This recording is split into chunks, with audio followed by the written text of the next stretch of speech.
안녕하세요. 가려운 긁어드리는 효다순입니다. 여러분 혹시 코 많이 골지 않으시나요? 아니면 다음날 입이 마르거나 피곤하시지 않으시나요? 그러면 의심하십시오. 당신의 수면무호흡증.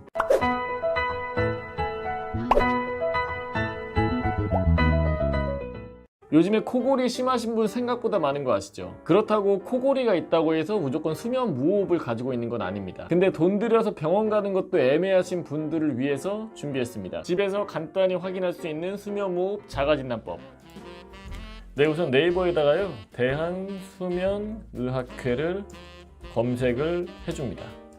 그러면 한 개 사이트가 뜨죠. 그러면 들어가 보도록 할게요.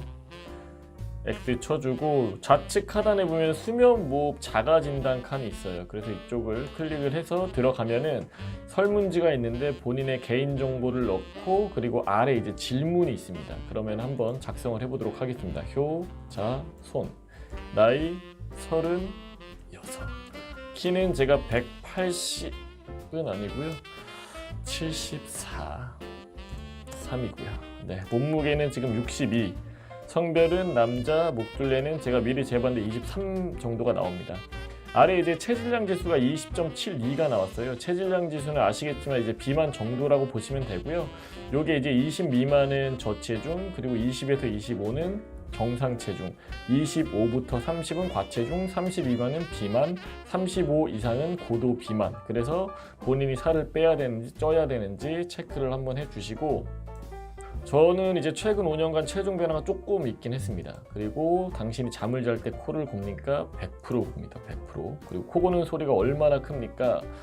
옆방에서 들릴 정도로 굉장히 크다. 그리고 코는 얼마나 자주 고는지 이거는 뭐 매일 골고 있고요. 그리고 코를 고는 것이 주위 사람을 성가시게 한 적이 있냐?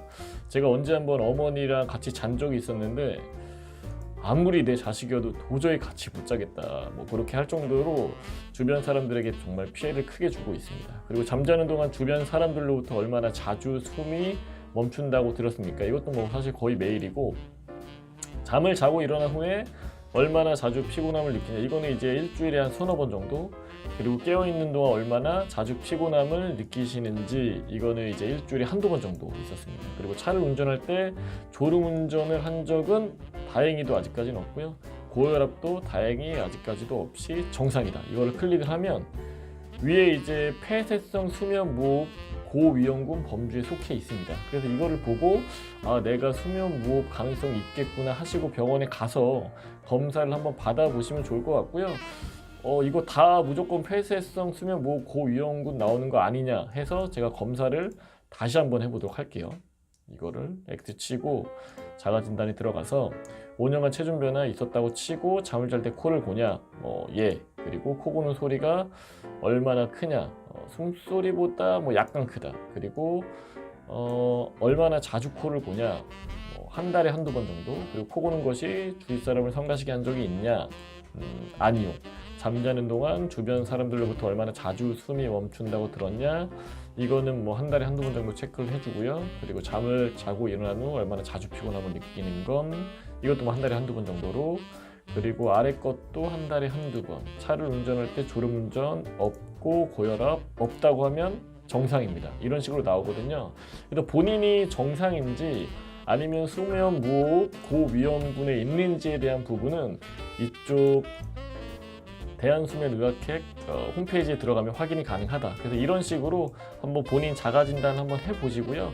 그럼에도 불구하고 조금 문제가 있는 것 같다 하면은 병원에 가셔서 검사를 한번 해보시는 것도 추천을 드리겠습니다. 지금까지 수면무호흡 자가진단하는 법에 대해서 말씀을 드렸는데요. 코 고시는 분들은 꼭 한번 해보시기 바라겠습니다.